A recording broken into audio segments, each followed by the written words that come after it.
A very warm welcome, everyone. Thank you so much for joining us today. My name is Michelle de Klerk. I'm the founder of the Women's Chapter. And today, as part of our W.Talks series, I am speaking to the amazing Natalie Montagnani. Thank you so much for joining us today, Natalie. Pleasure. Lovely to be here. We were just chatting actually about our last event that we did together, where I think we forgot that anybody else was listening to us and we were just rambling along. So I'm really, really honored to have the opportunity to chat to you again, Natalie. Oh, Thank no, you so it's much. great. I could I talk know about it all day long, like literally. we're putting the world to rights, I think. For those that are joining, Emmie Faust actually unfortunately couldn't join us this morning. She's not well. So Natalie and I are going to be still kind of talking about all of the key elements that you should be considering and building into your business strategy when you are really wanting to be well set up for success. Yeah. So Natalie, I would like to start off with giving you an opportunity just to introduce yourself and tell everyone a little bit more about what you do as a brand specialist and what that means. Yes. Yes. So I ran my own marketing agency for about, I think, 16 years. And then I decided that what I really loved, the bit of marketing that really sort of set me on fire was the brand side. And it's so powerful. So I decided to niche down. And so branding is the area that I help people with the most, whether they're a personal brand or whether they're a business. And just really making sure that that they show up as powerfully as they can. So it's all about emotion. It's about connection with your audience, with your customers, and really giving them something special, not just giving a product or a service, but making it something that's memorable, that people want to become loyal to. And, that's just, for me, that's where the power of marketing really lies. And, having a good promotional strategy is important, but if you haven't got the branding right, it's never going to work. So you've got to have that in place first. And that's the bit I just love working with people on. And it's the hardest bit of marketing by far. Because, when you're in that jam jar, it's hard to read the label. So that's where I love helping people create magic. And I would love to just kind of demystify from a jargon perspective, like branding, because I think a lot of people make the mistake that branding is all the kind of pretty fluffy stuff that sits around your business. It's your logo, it's your corporate identity or whatever. What's the difference? And how should people kind of approach branding? Yeah. So it's so I've actually created a 6-step brand builder method. And if anyone wants a copy of a checklist I've created, just message me on social and I'll happily send you a copy. But it lays out what all the different steps are. And, your visual identity, which is the bit most people think of when they think of brand, they think of the logo, the packaging, like what you see. Yeah. That's one step. And that's in step 5 on my method. So that's way down the line. But that's often where people start. They go freelance, they leave the corporate world, whatever it might be, and they're like, right, okay, let's get some nice business cards. And they haven't actually done the work on, who is their ideal customer, what is their niche going to be, what really drives them, what's really special about what they offer or what they're going to be offering. And it's all of that strategic side of branding that is where the power is. Of course, having a beautiful brand visual identity is important, but you've got to do the other bit as well. Otherwise, if you can't deliver what you're showing, then people aren't going to stick around. No, that's so true, I think, because a lot of people spend so much time investing in that before they've actually worked out, I guess, what their essence is and what their core is. And it's so interesting to me that even some of the most accomplished business people, when you ask them to tell you what they do or what makes your business special, it's still something that I think a lot of people struggle to articulate. Even if they know, they don't know how to talk, like how to actually sum that up. I suppose your elevator pitch or and sometimes I think that when you haven't really nailed that, it's because you've got unfinished business around your brand and what you stand for and what your point of difference is, and all of those things, because it should really come very naturally to us when our passion aligns with our purpose. Yeah. And for some people, it does flow really naturally. And it's very clear for them. For example, so a company I work with, they were an office supplies company. And the MD was extremely passionate about sustainability. So that became part of the brand, and that became a huge part of their success, because all the other office supplies companies were just competing on price and sending, whoever was ordering it a box of chocolates or whatever. They were literally all doing the same thing. And then in comes this company with a mission and a purpose and values, and they mopped the floor with everyone, because everyone was like, that's so amazing. That's so much more important than what everyone else is trying to do. And it was, like you say, having that point of difference, that helped them to be incredibly successful. And they're now a B Corp member, and all of those, they're living it, they're breathing it, they're talking it. And you can do that as part of your brand. It just helps you to be so much more successful. And like I say, some people, that's very natural. They know what their brand is, what their brand difference is, but it's okay, well, where do I start? Where do I begin? And it really is, sometimes it's great if you can hire a business coach, but sometimes just have a chat with some friends or colleagues, ex-colleagues, or whoever it might be. What do you think about me, if it's personal brand, or if you're setting up a business, having a look at your competitors and thinking, how could I be different? How could I bring something different to the party? As I say, rather than just competing on price, because price is an evil thing to compete on. You don't want to go that route if you can. And creating a strong brand is far more valuable. I couldn't agree more on the price, point. And I think particularly within the women's chapter community, a lot of the businesses that come into our fold do tend to sort of operate in the premium space.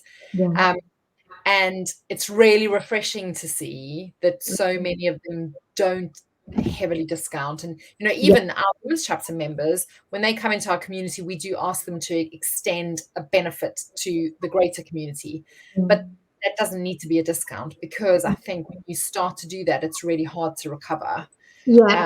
Luxury brands, you just never ever want to do that ever. That's just going to ruin the brand. Yeah, and I think there's something there as well about all of us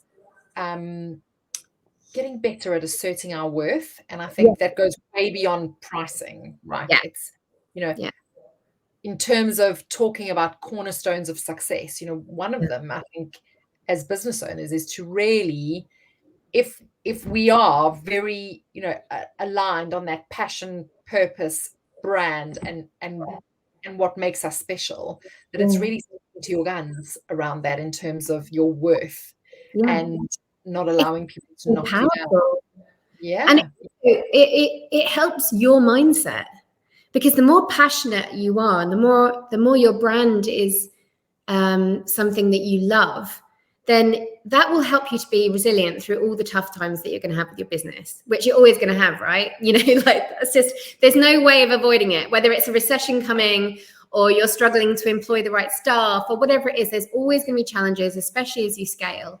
And what will really help keep you going and not throw in the towel is when you're so passionate about what you're doing and the brand is strong. And it's really important for your team as well. It will help you attract the right staff. It will help you keep the right staff. It really is, for me, I think it's like the heartbeat of a business, which is why it's got to be something that you take the time to work out and define, and to then disseminate through your entire business, through whatever it might be, from how someone answers the phone through to the customer experience, or the emails that go out, the whole thing has got to align with your brand. So I'm very curious about your 6 steps. Do you think you might be able to just give us a kind of snapshot of each of them, so that everyone who's listening today gets kind of an understanding? Because I think a lot of us have an idea of what we should be doing, but it's always helpful to hear from someone like you have such a breadth of experience. Yeah. What should we be considering when we're thinking about either building a brand or maybe it's restructuring a brand? Yeah. What are your thoughts? Pivoting. That's what I've just done. And it was really interesting actually going through that experience myself, seeing I've taken so many other people through it. Yeah. And it was so hard. It was so hard because I made it hard. I made it much harder on myself than it should have been. Because I think certainly when you pivot and when you get started as well, is yes, to have an awareness of what all these brand steps are, and yes, try and work towards having them all in place, and yes, try and get as much of it in place before you get going. But there is a caveat to that, and that is don't let that stop you from getting started, because it's often on the journey that you will define your brand. So it's worth having these considerations, and to think about your vision, mission, purpose, all of these lovely building blocks. But ultimately, if something you're not sure about, just get going. Because certainly when it comes to an ideal customer, and I'm sure you've had this, Michelle, it's not until you start working with people that you're like, yeah, I don't want to work with that person, like that sort of person again, because that was really hard work. And then you work with someone else that's like sets you on fire and it's really exciting and they take loads of value from it. And you're like, yes, that is the person I want to work with. But until you get started, you're never going to know what that is. So certainly, and I know a lot of people get caught up on niche and ideal client in particular. And yeah, my message on that would just definitely be just get started. Have an idea, but just get started, see what works, see what doesn't work. And then ultimately down the road, something I did in my agency a few times was, which Tony Robbins inspired me to do, was have a cull. Cull the clients that are not serving you. It's that, was it Pareto's law or whatever it is, the 80-20 rule, where, the people paying you the less, taking up all of your time. And so you definitely need to just keep that really lean. Are you attracting the right people?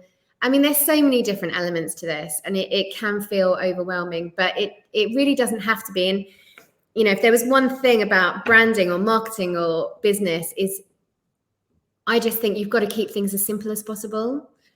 I mean, I was coaching a woman the other day, and she was like, I need to have a promotional strategy for my business. The brand's there, everything's there. Like she's done so much work, and it was actually just the promotional side. And she was like, I should be doing this and I should be doing that. And I was like, no. You should have to be doing anything. Okay. So work out what you need to be doing and keep it as simple as possible. And that's because, again, we talked about this last time, Michelle. Some people, they want a lifestyle business. Some people want a business that's more all in, full fire, like, let's grow, let's go for it, let's get investment. But, it's what you want. And she just wanted to have a nice lifestyle business that brought in a nice income, and that she just woke up in the morning and couldn't wait to get going. Brilliant. So we came up with a really simple strategy for her. You don't have to do everything and be everything to everyone. So it's just narrowing it down to what's most effective for you. And then, like I say, just getting going and taking action. So important. But the first step of all of this, which I think is just by far the most powerful, is to have a vision of what you want. You've got to have a vision. If you haven't got that, then you're, it's a bit like setting, programming your sat nav. If you don't put something in, you're just going to be going around in circles or going the wrong way. And okay, you might have a nice journey, but there's not going to be a real purpose there.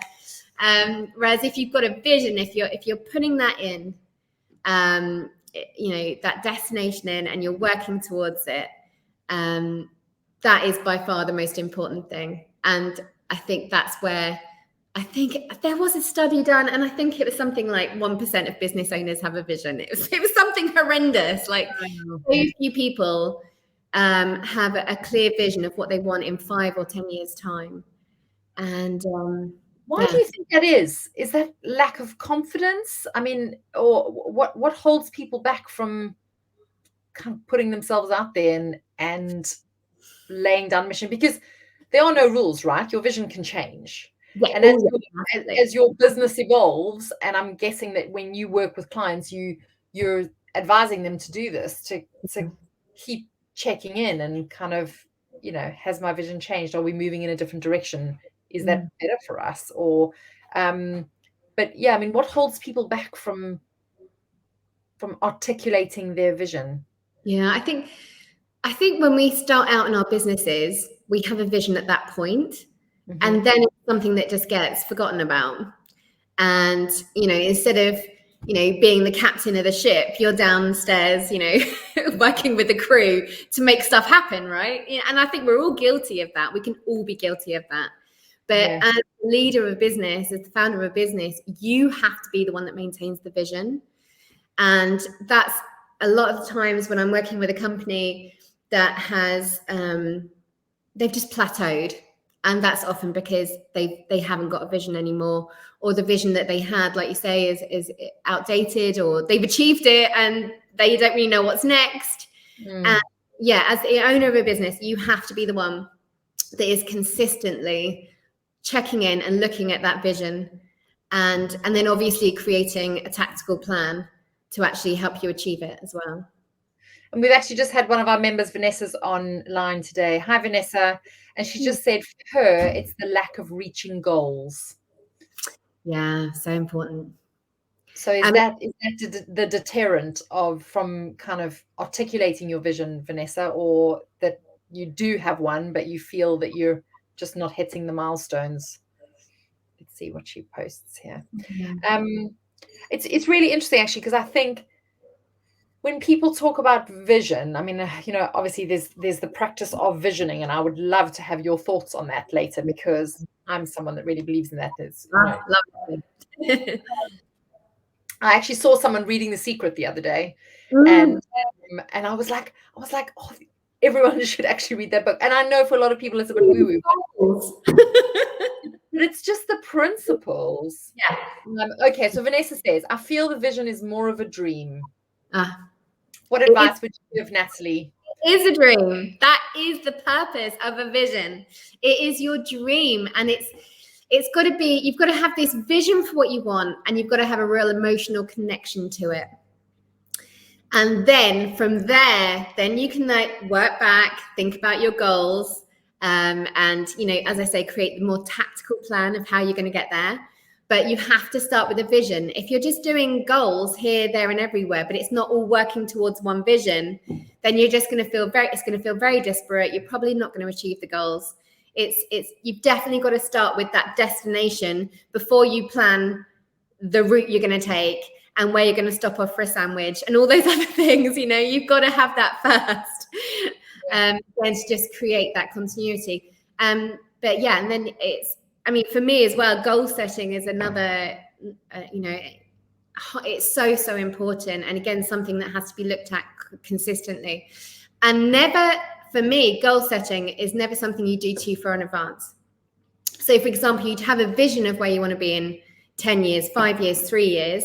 But for me, when I work with a company, I never want to do a tactical plan for more than sort of, maybe a quarter or 2 quarters at a time, because everything changes so much, and you have to remain very flexible in your way of thinking and flexible in your thoughts about your business. So that's where you've got to keep that vision, but it is the dream, and then have the actual roadmap to get you there. Yeah, so you've got to have a combination. I love that kind of, because it's such a simple piece of advice to have the vision and give yourself permission to have the vision or the dream, whatever it is that you call it, and then work back from there. Because I think, for me personally, goal setting can be a really overwhelming exercise, because all it does for me is I kind of look at them and think, oh my God, there's so much to do. And because I also am quite detail orientated. And so for me, I can't just put like 3 goals. I've got lots of bullet points underneath them. And then I start to think about all the actions that are associated with each of those goals. And then suddenly I find myself just going, oh my word, there's just so much. Yeah. So, I mean, what advice would you give to someone like, say, me, I'm a great list writer and love to do mind maps and plan things, but then kind of, that's the first step. And then I look at it and think, oh my word, how am I going to implement all of this?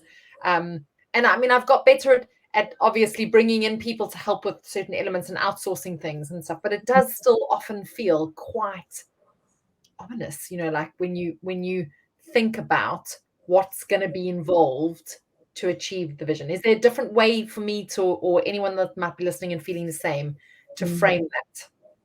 Yeah, I mean, it's I know I mean, obviously there's lots of things to do in a business, right? There's always going to be a million steps required to do all the different things and all the different elements, and that's where your team is absolutely essential. But what your goals should be, you should really try and think, like, for the next quarter, what are my 3 top goals? And then maybe from one of those, just pick one, one goal that you're absolutely going to focus all your effort on. And then, like you say, do a mind map. What are the steps required? So there are definitely going to be sort of the day-to-day runnings, and then there's going to be these goals that are going to elevate you. They're going to push the business forward. So rather than thinking about just the day-to-day, like, oh, my goal is to batch the social media content. Well, that's not really the goal that certainly you should be looking at, Michelle. That's for your team to do. Yeah, sure. And obviously that's really important, is to build the team. And that's where I see a lot of people struggling to transition from being a one-man band or one-woman band or a solopreneur to transition to trying to grow their business, is because they're trying to do everything, and you can't. If you want to scale, if you want to grow, you can't do it all yourself. You have to build a team, whether it's freelance, whether it's employed. That's totally up to you and what your vision is for your business. Yeah. My vision in my marketing agency was to never employ staff. I never employed my team, because certainly for the services I was delivering at the time, depending on the clients that were coming in, I never knew what they were going to need. So they might need a website, but then the next client might not need a website. They might need something else. So to try and employ staff would have been incredibly hard. And I saw another marketing agency that I was close to really struggle on that.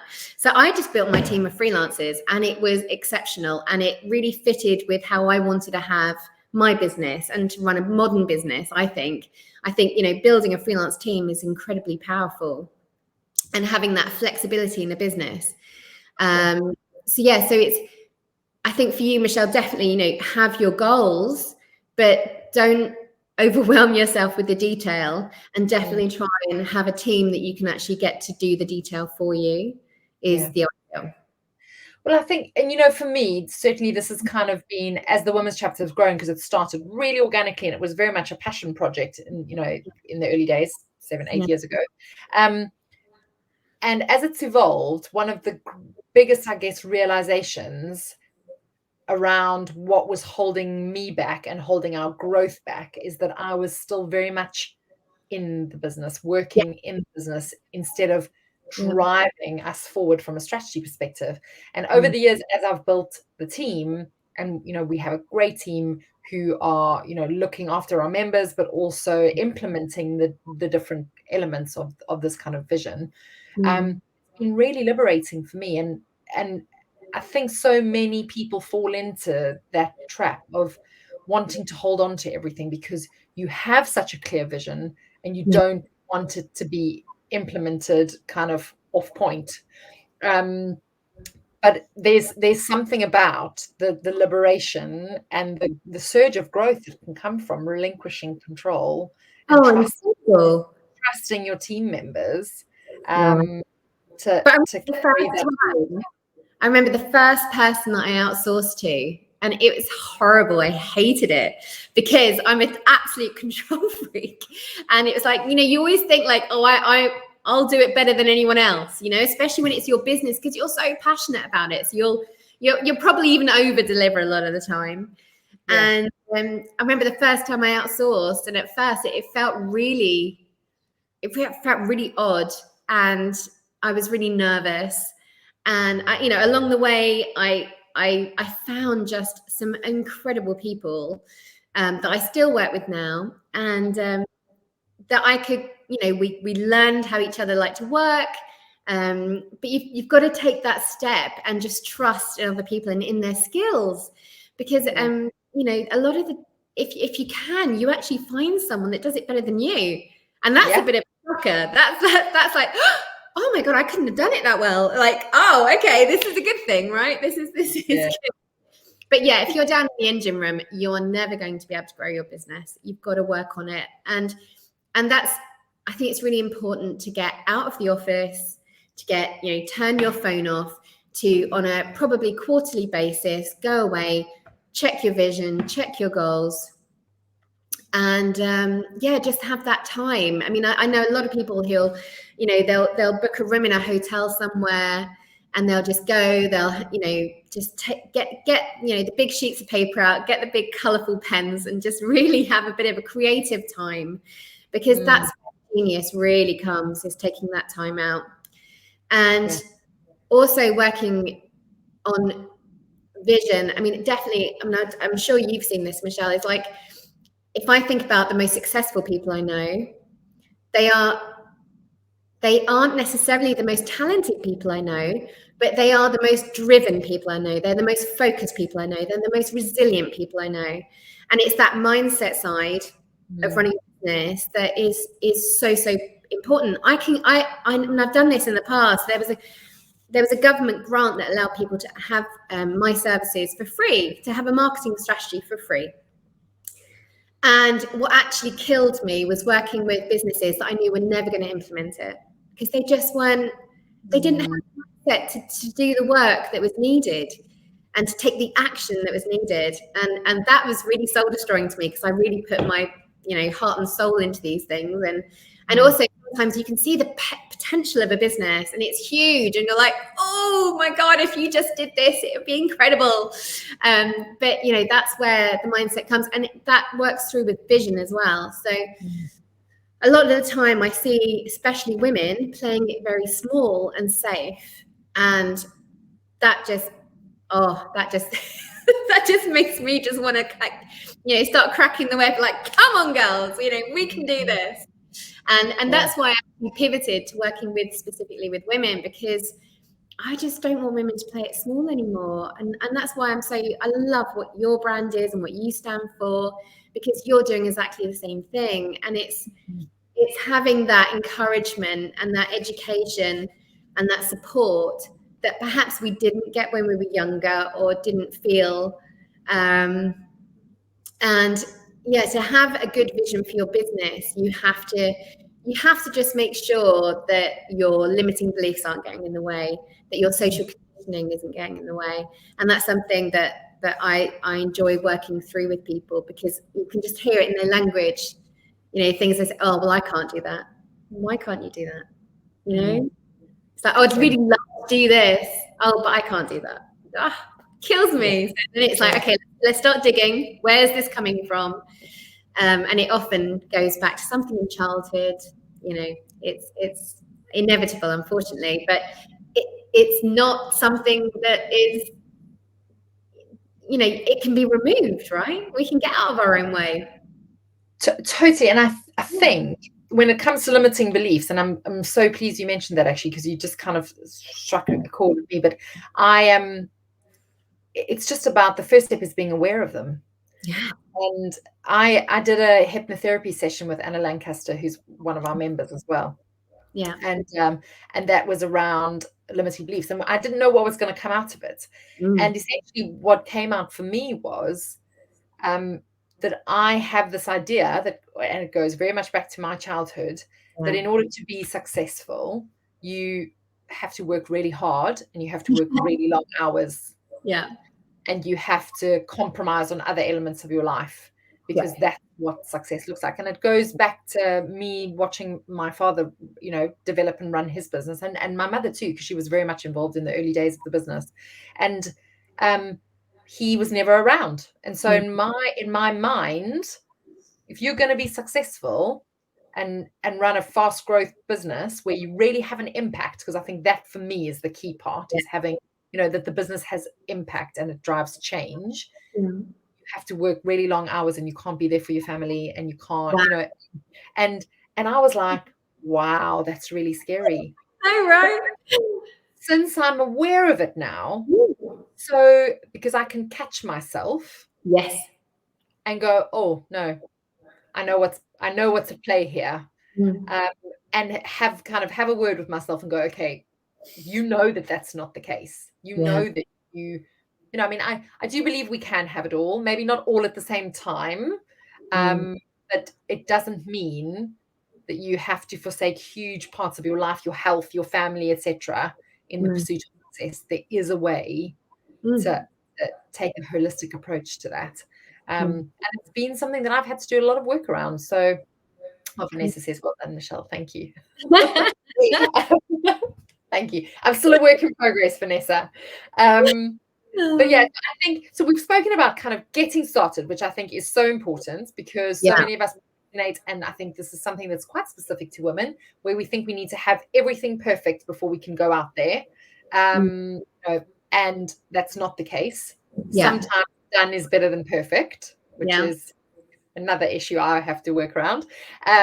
And keeping it simple, so not overcomplicating things. And I think that's also a really good piece of advice that all of us can implement when it comes to goal setting, articulating our vision, really distilling it down to what the essence is.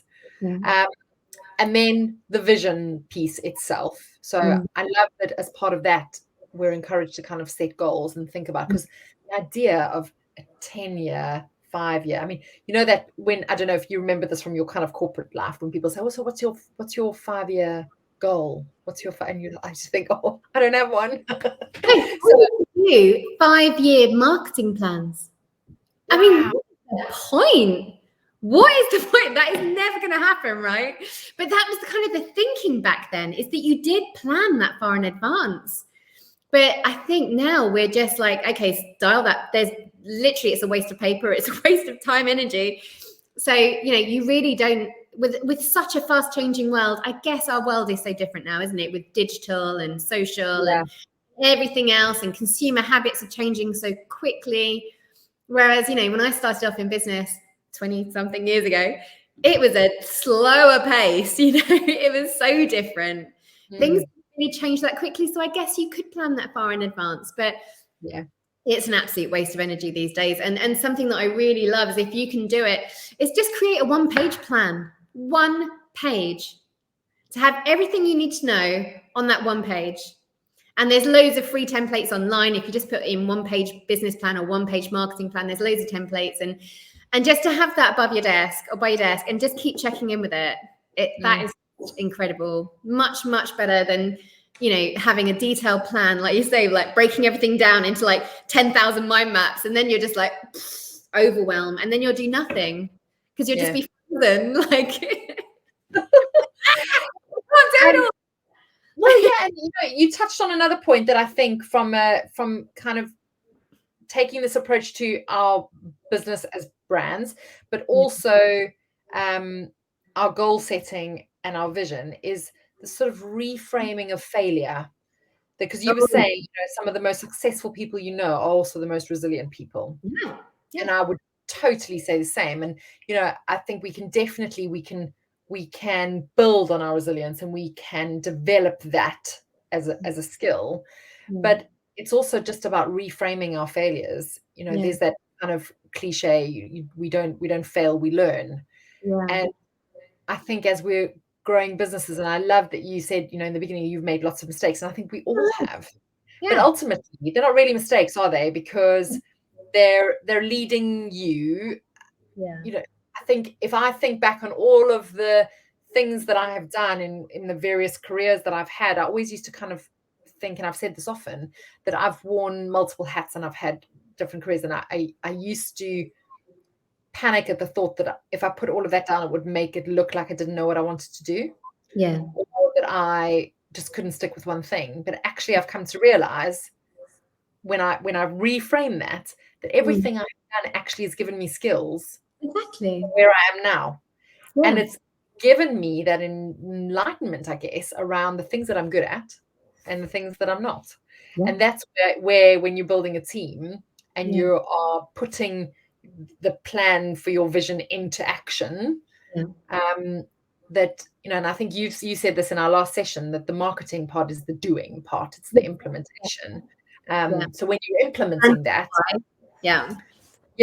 that you are you know where you need to bring in other experts and build the skill set of your business beyond just what you're able to do as an individual or as the leader of the business. So thank you so much. You kind of like I always get so fired up when I have these conversations with you. Right? Make me want to take everything down off my pin boards and start again. Oh, do it. I mean, I think that for me, like the best time is to start now in autumn and prepare for next year. Yes. To have that vision for 2023. Like, what do you want? And to get really excited about it. You know, that's when I see people struggling with their business, it's because they've lost that excitement. They've lost that buzz for it because they haven't got a vision, or they haven't got a vision that they're truly aligned with. Because, you know, we should all be like, oh, I'm so excited about what's coming, what we've got lined up for 2023. Is this going to be incredible? You know, you should have that passion for your business. I mean, you know, we're so lucky that, you know, I mean, I've volunteered for the Sherry Blair Foundation and helping women in emerging and developing countries. And my God, they've got a tough time. They haven't got anywhere near the support that we have in this country. And it's like, you know, you've got an incredible opportunity to be an entrepreneur, to do your own business. It's like, make the most of it that you can, you know, and it doesn't have to be taking over the world, but at least you should be really excited and buzzing about it. And just really excited about the value that you're giving and how you're transforming lives, or, you know, whatever it might be. And I get really sad when I meet someone that's not, that they've lost that fizz. You know, it's just like, okay, how can we put the fizz back? And then it's often there somewhere, but it's like you said, you know, sometimes when you've just got so much to do, you just get pushed down, and then your business feels very heavy. That's when you know you've got to make some changes, because it shouldn't feel heavy, or it doesn't have to feel heavy anyway. So I know that you are going to be running a vision session soon. Can you tell us a bit about that and kind of, I guess, what the framework of that session will be, so people would know what to expect? Yeah, so this has been something that I've wanted to do for years and just never got around to doing. So I first had the idea for it when I was pregnant with my first child, and I was like, okay, this is not going to be the best time. Let's not do this now. So I was like, okay, let's have the kids first, and then, you know, I'll do my vision. And I actually had to work through a lot of stuff in myself as well, because I sort of felt like, well, who are you to be doing vision? Which is ridiculous, right? You know, it's sort of like there's so many great people out there doing vision that I thought, well, I can't possibly do that. And then I thought, Nat, what are you talking about? You do this with other people all the time. You're really good at it. I personally have had incredible results from like creating vision boards and having that focus. So I had to kind of get out of my own way on that. And then I was going to run it last January. And then, of course, COVID was still hanging over us. And so I thought, no, this isn't the right time. So I am now like gagging at the bit to run this retreat, this one-day retreat here at my home. And I'm so excited about it. It's going to be 10 women, like keep it nice and, you know, a nice tight number. So that we get some really powerful conversations going, get some magic happening. Because you know what it's like when you get people together, there is something that happens that doesn't happen when you're on your own.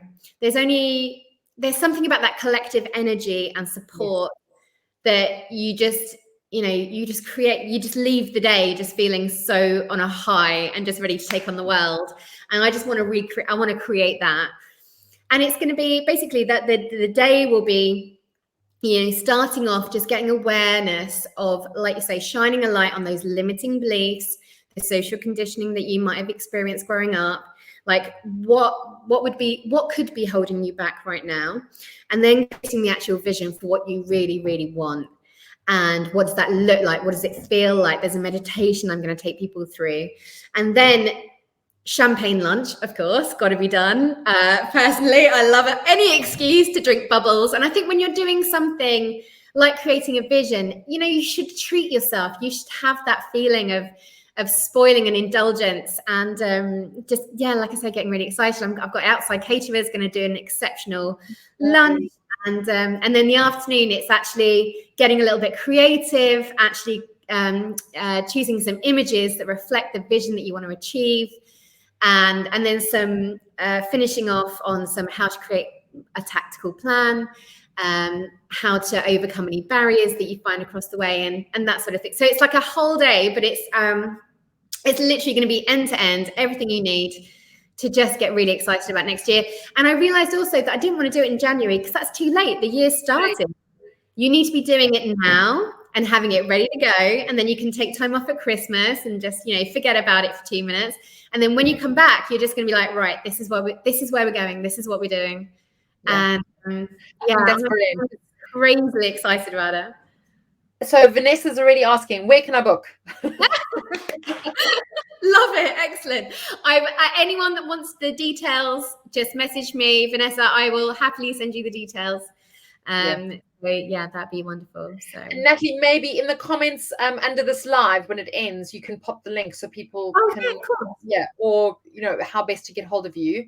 Then it will kind of sit underneath the live, and that goes for anyone who's just joined or you've come in halfway through.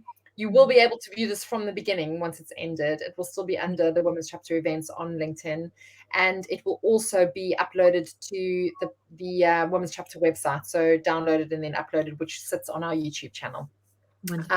If you want to go back and hear some of Natalie's pearls of wisdom. And I mean, I must say, because I'm really glad you mentioned vision boards, because it's something that I've always done. And I have a really kind of cool story about this, but I did a vision board probably about 15 years ago, maybe longer than that. Yeah. And I put various pictures and things on it, but with house moves and country moves and that kind of stuff, it had got stuck in a loft cupboard or a back cupboard. And it was so funny when I pulled it out, I had a look at it and realized that actually I had done or achieved everything I had put on that board. Wow. Specifically setting out to do so. So there's something to be said for just the power of intention and putting that out there into the universe. And I know for some people that might sound a little woo-woo, but there really is something very powerful to be said for that, for just articulating a vision, a dream, something that you want in the future, regardless of how unattainable it might seem at the time. That somehow life can have a funny way of guiding us there.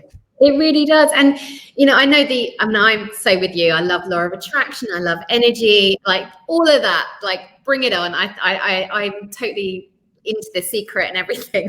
But for some people that is a bit too much, it's a bit too woo-woo, and I totally get that. But what you can always believe in is the proven psychology is that we have something in our brains called the reticular activating system, or RAS. And that literally will go to work for you. This is your unconscious mind, which is way more powerful than your conscious mind. And that will get to work for you. So, Michelle, like when you decide that you want a certain car and then you start seeing that car everywhere. Yeah. That's not an accident. That is your brain telling you, oh, there's the car you want. There's the car you want. It's actually working for you to get you what you want. So that's why having a vision, having goals is really important, because then you're actually going to be getting your brain to start bringing that to you, whether you believe in that spiritually, energetically, or actually just practically. Just use that power of your unconscious mind and that focus. And I personally, I'm a very visual person, so a vision board works incredibly well for me. But there's other ways you can do it. You can have your goals on cards and just look through the cards, a couple of times a day. It's whatever works for you and how your own mind works, really. But yeah, I love a vision board. Love them. Love them. And your vision session that you're running, which sounds amazing, when is that? So that anyone who's listening might know just kind of how much time they have to book before they miss out on a place. So it is, let me just double check. I think it's Friday, 18th of November. Is that the right day? Let me just check. Is that a Friday? Friday 18th. Yeah, Friday is the 18th is a Friday. And and it will be based at your home, which is Sussex. So near a beautiful market town called Arundel. And if anyone wants to travel down from London or somewhere else in the UK, what I would absolutely recommend is we've got some beautiful hotels around here, country hotels. We've got Bailiffs Court, absolutely, spas.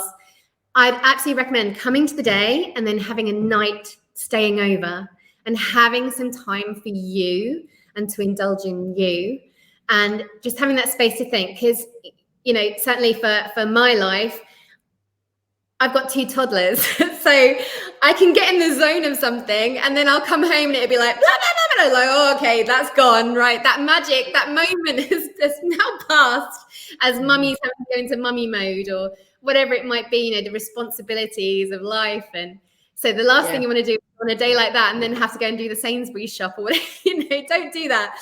Just so I would absolutely just invite someone to really make it a treat, especially seeing it's a Friday, and just take some time out for you to really to have the day and then have that time to sit with it, to feel it, and to think about what you really want, because so much of the time we're dancing to everyone's tune, juggling all the things, and taking that time out is really, really important and really special. So. Well, I think it sounds like a fantastic opportunity, and I love this idea that we are, kind of reframing the start of the year, because I always think that September actually feels more like the start of the year than January does. Yeah, it can do. If you haven't done any prep, you can often feel a bit left behind. Yeah. And so I love this idea, and I'm totally going to take your advice and think about kind of implementing something. Maybe it starts from January, but I've got to have all of my ducks in a row by now, Exactly. now. So thank you. And if anyone does want to know more about what Natalie does, your website's really comprehensive. So I would advise getting in touch with Natalie, having a look at some of the programs that she runs, and to take you up on your offer of your 6 steps, because I think that will be a really good starting point for many people. So thank you. Just see the gap. Yeah. Yes. Lovely. Excellent. Thank you, Michelle. You're welcome. It's never a hardship to talk to you. I love it. It always makes me feel so fired up. So thank you very much. I feel like I'm really starting the day off with the spring in my step. So thank you very much for your time. And thank you everyone for joining us today. And as I said, you'll be able to watch the whole recording from the beginning, either here on LinkedIn or on the Women's Chapter website in a couple of days. Excellent. Have a great day. Thank you so much, Natalie. Lovely. Thank you. Take care. Bye.